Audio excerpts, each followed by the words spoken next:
What's up guys, I'm Sean. Here's a quick overview on thinning the wiring harness on your E46 M3 track car. This is not going to be a detailed DIY because there's a lot of steps and it really depends on what you're trying to remove. And when you deal with the electrical system in the car, obviously you do it at your own risk.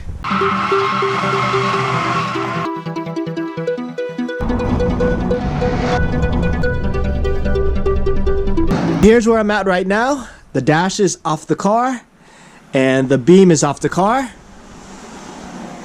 and there are hundreds of wires. This is on the driver's side and that's on the passenger side.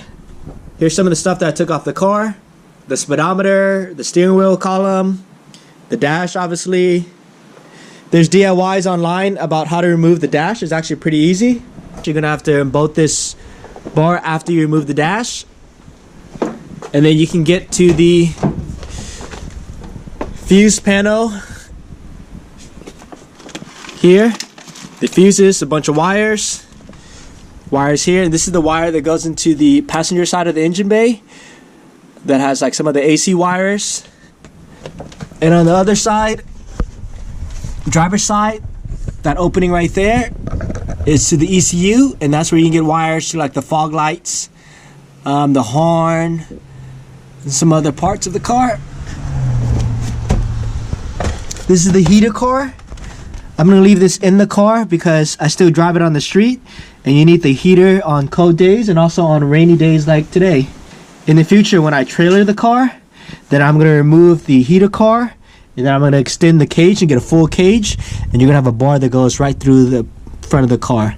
So this is some of the wires that I removed already: fog light wires, horn wires, AC wires, stereo navigation wires with the amps, speaker wires. I removed the rear window motors, so remove that, and some of the wires there. So some unnecessary wires. Then I'll weigh it all for you guys later. But the wiring harness is wrapped up in this felt, so it takes a lot of time to remove this felt, and it gets really messy. And you get to this point, and again, this is just an overview so you can get an idea of what is involved. It's a lot of work. I've been working on this for the past few days. Some may think it's not worth it for a few pounds, but actually once you start removing some of the wiring, a pound here, a pound there, it quickly adds to 5, 10, 15, 20 pounds really quick. So I'll weigh it later on to show you what it's like. But on a track car, I think it makes a lot of sense to remove unnecessary wiring. If you're not using it, it's basically dead weight. So when I removed all the wiring, what I did was I snipped it on one side, and then I traced it all back to the fuse box or to the ECU. You could trace them all the way back to either a relay or to the fuse box like here. And you can see some of these wires I already snipped off. And then I pull the fuse because I know I'm not using those wires. When I snip the wires that I know I'm not using for sure, then I would trace them back, and I would start pulling these wires one by one, and there's hundreds of these wires, and once it starts to move, then the wire comes on the other side.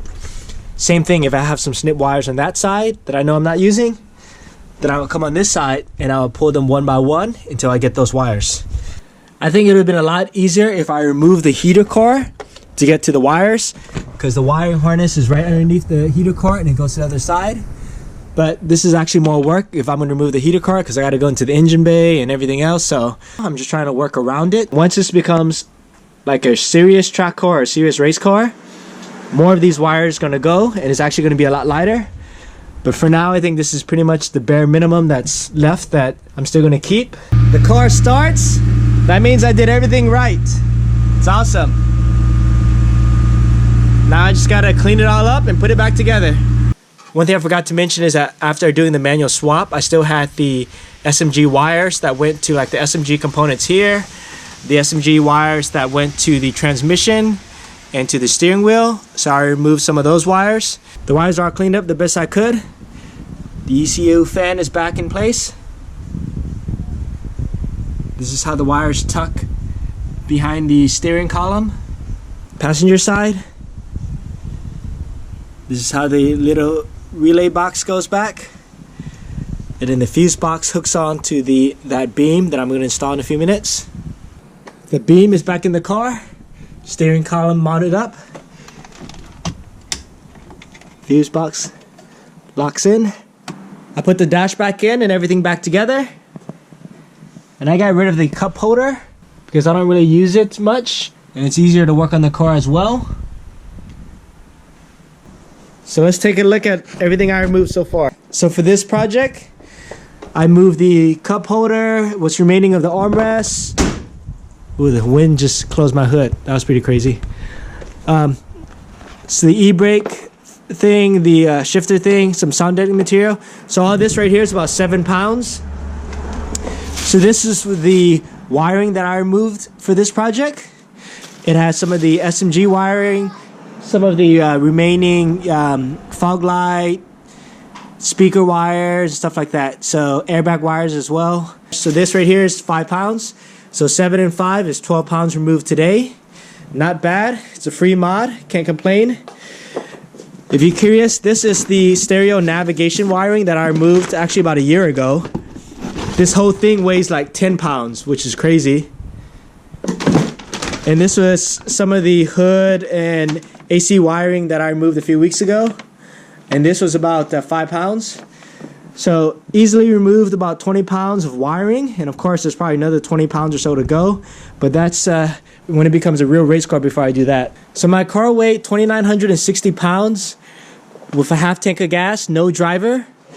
And now that I removed the AC, some extra wiring, I made some lighter door panels, removed the cup holder, some other unnecessary stuff.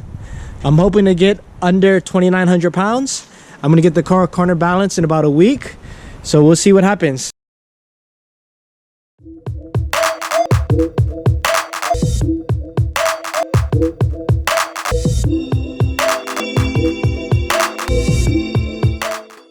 Hope you guys enjoyed the video. Thanks for watching.